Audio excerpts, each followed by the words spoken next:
أعوذ بالله من الشيطان الرجيم بسم الله الرحمن الرحيم وإذ قلنا للملائكة اسجدوا لآدم فسجدوا إلا إبليس قال أسجد لمن خلقت طينا صدق اللہ العظیم۔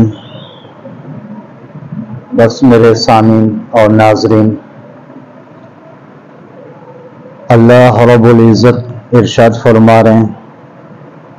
کہ وَإِذْ قُلْنَا لِلْمَلَائِكَةِ اسْجُدُوا لِآدَمَ فَسَجَدُوا،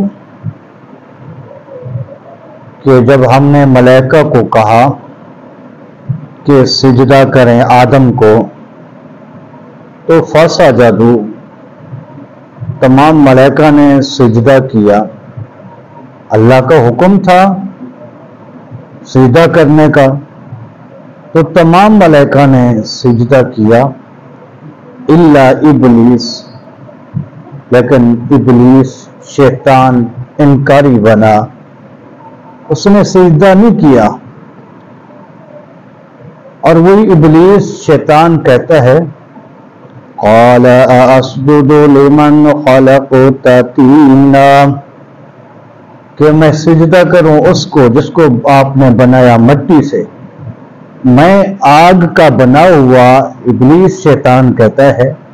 کہ میں آگ کا بنا ہوا مٹی کے بنے ہوئے کو سجدہ کروں، میں تو نہیں کروں گا۔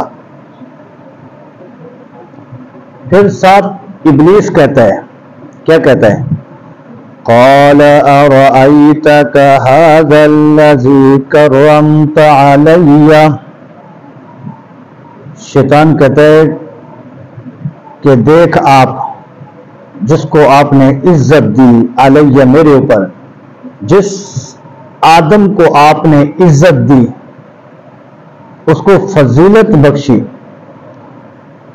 لَإِنْ أَخَّرْتَنِي إِلَى يَوْمِ الْقِيَامَةِ، شیطان کہتا ہے رب العالمین مجھے قیامت تک مہلت دے دے، لَإِنْ أَخَّرْتَنِي، اگر تم مجھے مہلت دے قیامت تک، لَأَحْتَنِكَنَّ ذُرِّيَّتَهُ إِلَّا قَلِيلًا، میں جڑ سے کاٹوں گا آدم کی اولاد کو، آدم کی اولاد کو میں گمراہ کروں گا۔ شیطان کہتا ہے میں اپنا بناؤں گا، الا قلیلا، ہاں جو تیرے مومن ہوں گے، مخلص تیرے بندے، وہ تو میرے جال میں نہیں پھنسیں گے، تو باقیوں کو تو میں اپنا بنا جاؤں گا، ان کی جڑیں کاٹ دوں گا، اس لیے مجھے قیامت تک مہلت دے۔ تو اللہ رب العزت فرماتے ہیں قال اذهب، جا، اللہ نے فرمایا جا، فمن تبعك منهم فإن جهنم جزاؤكم جزاء موفورا، اللہ نے فرمایا جا شیطان، فمن تبعك منهم، پر جو بھی آپ کی پیروی کرے گا، منهم اس آدم کی اولاد میں سے،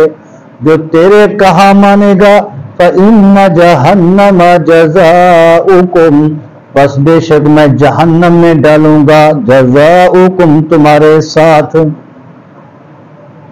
شیطان جو تیرے کہا مانے گا تو تیرے ساتھ میں ان کو بھی جہنم میں ڈالوں گا، جَزَاءً مَوْفُورًا، اللہ فرماتے ہیں ہم بدلہ دیں گے پورا پورا۔ شیطان کہتا ہے وَاسْتَفْزِزْ مَنِ اسْتَطَعْتَ، کہتا ہے میں پھسلاؤں گا اپنی طاقت کے ذریعے سے، منہم ان کو، بِصَوْتِکَ، میں آوازوں کے ذریعے سے، کبھی ڈھول کی آواز، کبھی گانے کی آواز، رب کی نافرمانی والے آوازیں، جتنی بھی آوازیں ہیں وہ شیطانی آوازیں ہیں۔ شیطان کہتا ہے میں اپنی آوازوں کے ساتھ اسے پھسلاؤں گا، وَأَجْلِبْ عَلَيْهِمْ بِخَيْلِكَ، کہتا میں سوار ہو کر ان کو پھسلاؤں گا، وَرَجِلِكَ، اور میں پیدل چل کے بھی ان کو پھسلاؤں گا، وَشَارِكُهُمْ فِي الْأَمْوَالِ اور میں ان کے مالوں میں شریک ہو جاؤں گا، مال کے اندر کہ حق پہ خرچ نہیں کرنا، دین پہ خرچ نہیں کرنا، فضول خرچ کرنا، حرام چیزوں پہ خرچ کر دینا، سود پہ دینا، وَشَارِكُهُمْ فِي الْأَمْوَالِ ان کے مالوں میں شریک ہو جاؤں گا، وَالْأَوْلَادِ اور اولاد کے اندر، یا اولاد کے نام عبد الشمس رکھوا دوں گا، پیر دتا رکھوا دوں گا، یا قتل کرواؤں گا، وَعِدُهُمْ اور ان سے شیطان کہتا ہے میں وعدہ کروں گا، اللہ فرماتا ہے وَمَا يَعِدُهُمُ الشَّيْطَانُ إِلَّا غُرُورًا نہیں وعدہ شیطان کا ملا غرورا مگر یہ دھوکے والا ہے، شیطان دھوکہ دینے والا ہے، تو شیطان کے کہنے پہ نہیں چلنا۔ تو شیطان کا وعدہ دھوکے کا ہے، شیطان کا کہنا نہیں ماننا، اپنے رب کا کہنا مانے، اسی میں کامیابی ہے۔